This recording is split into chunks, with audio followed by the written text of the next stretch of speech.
Christfestbarbesucher, wer kann Englisch? Ja, ich teste das gleich. Was heißt Whistle auf Deutsch? Was heißt Whistle auf Deutsch? Pfeifen.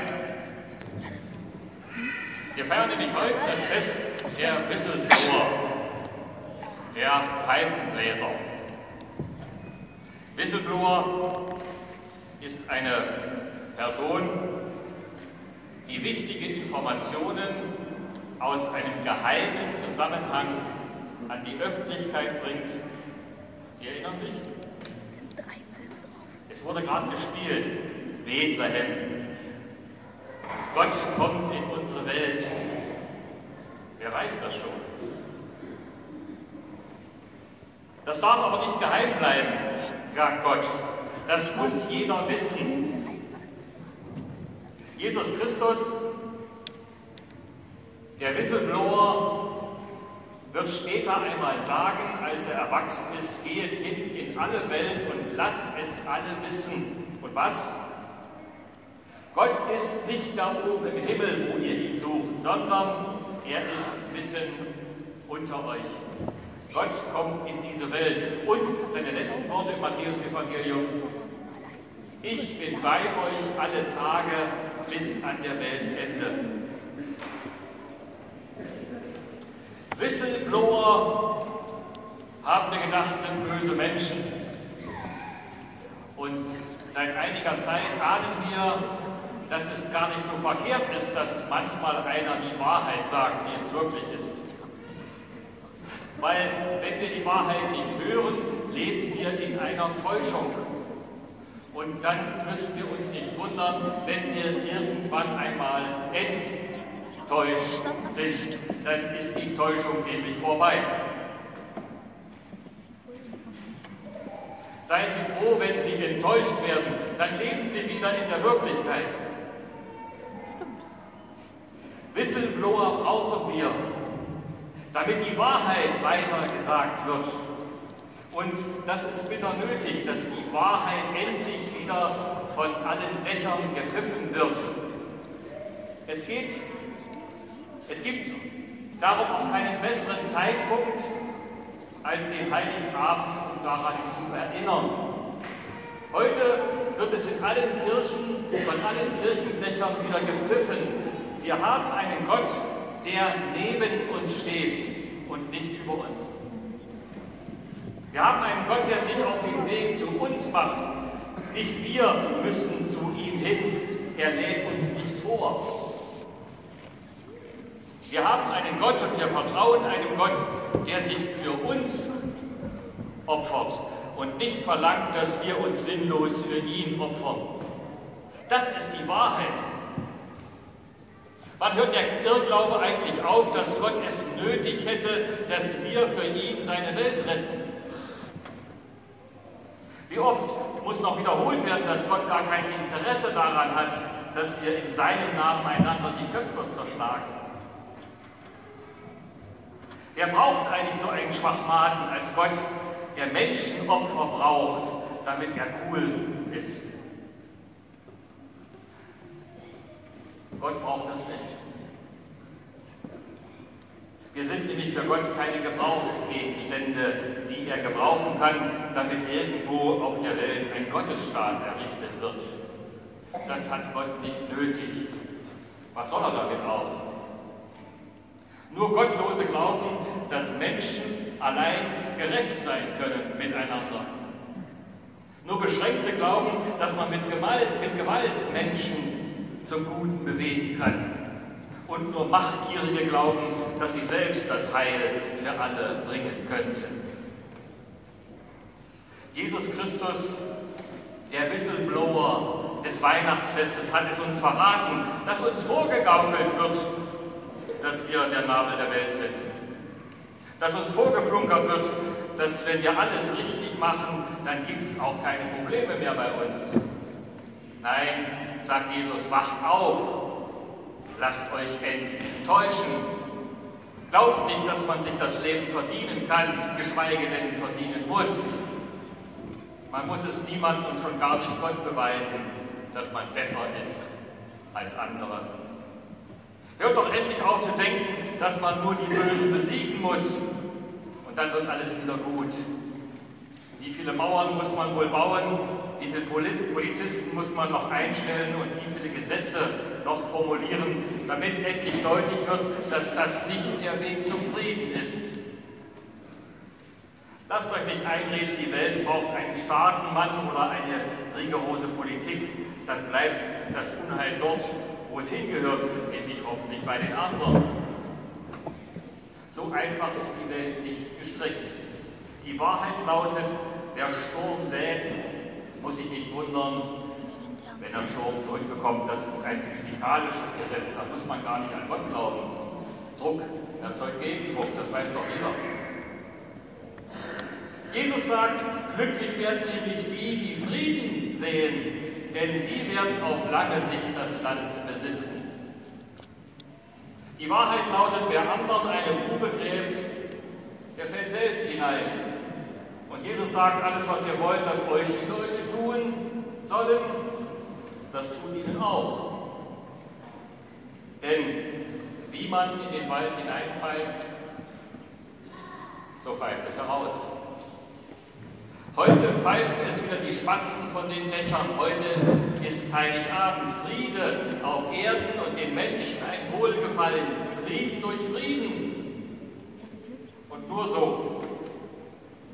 Und das ist nicht nur das, was wir brauchen, sondern was wir auch alle wollen.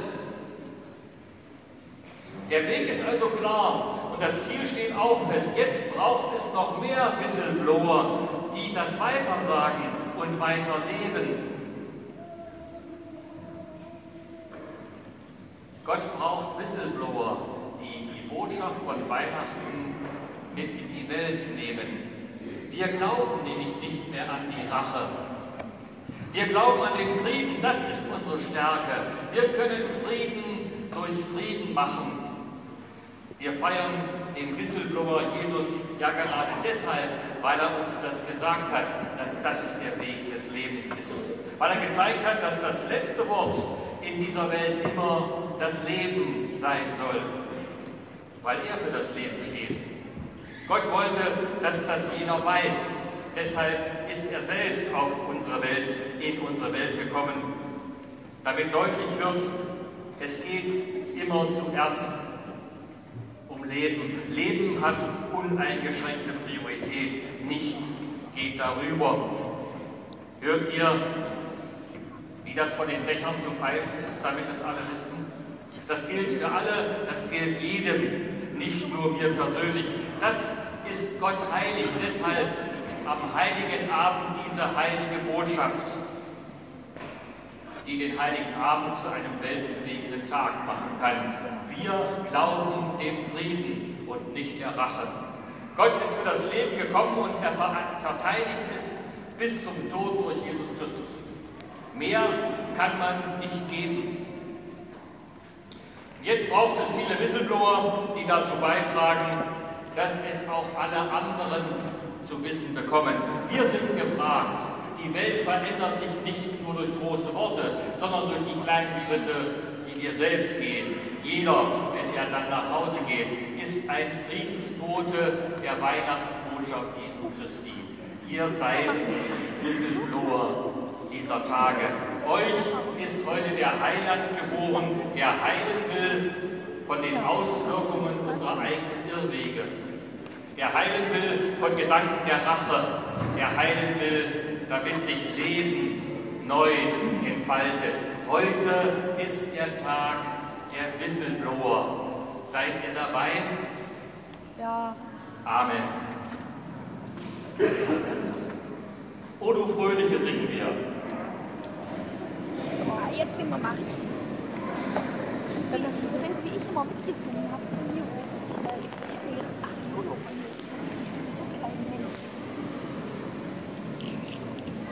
Nein, Entschuldigung, wir singen Stille Nacht.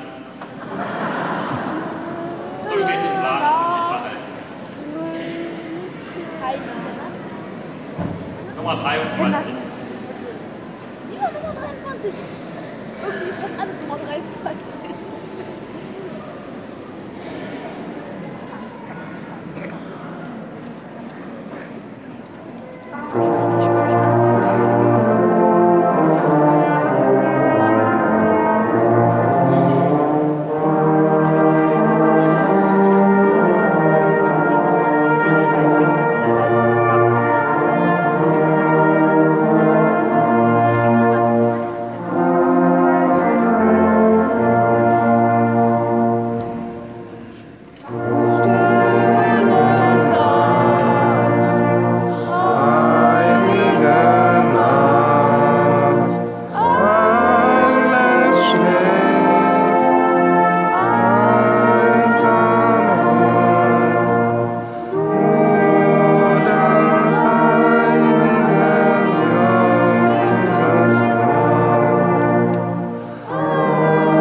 stille werden und beten.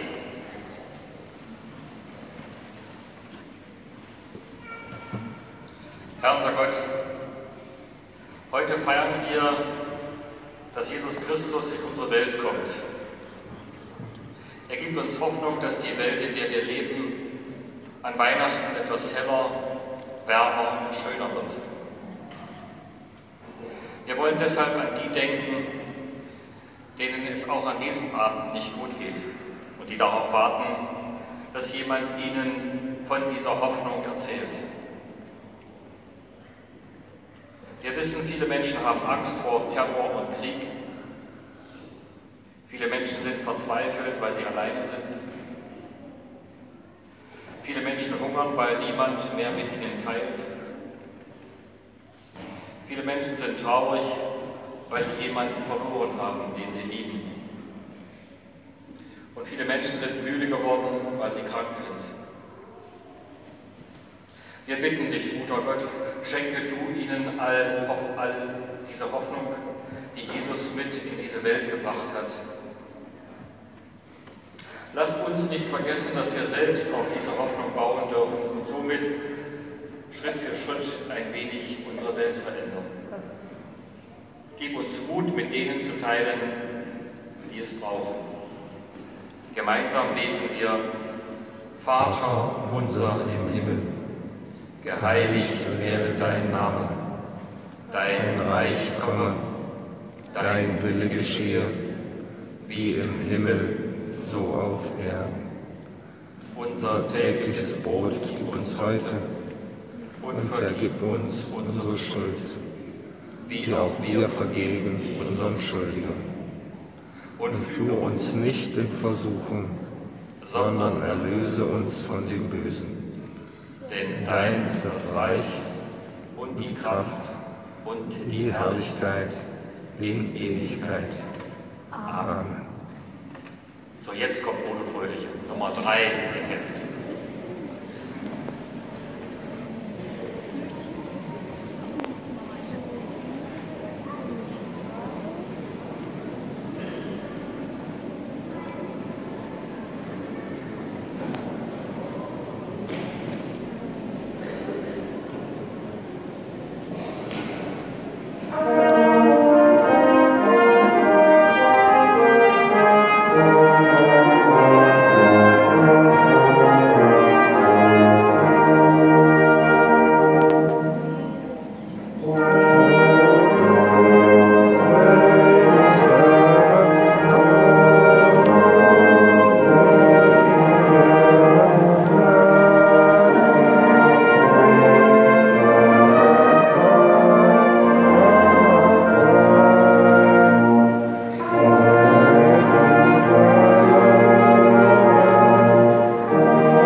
Der Herr Gott segne dich und behüte dich. Der Herr lasse sein Angesicht leuchten über dir und sei dir gnädig. Der Herr hebe sein Angesicht auf dich und gebe dir seinen Frieden. Amen. Nehmen Sie noch mal Platz. Der Posaunenchor möchte noch ein schönes Stück vorspielen.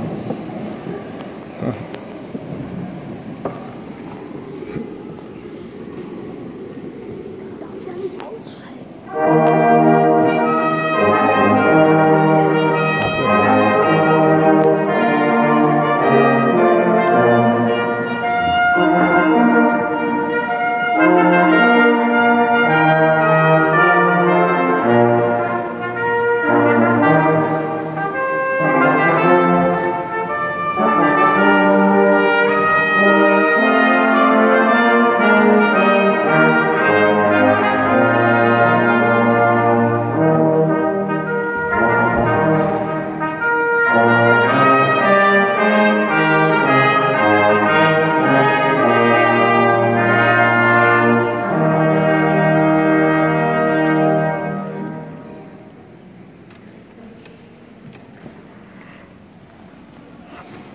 Jetzt ist es zu Ende. Gesegnete Schwestern,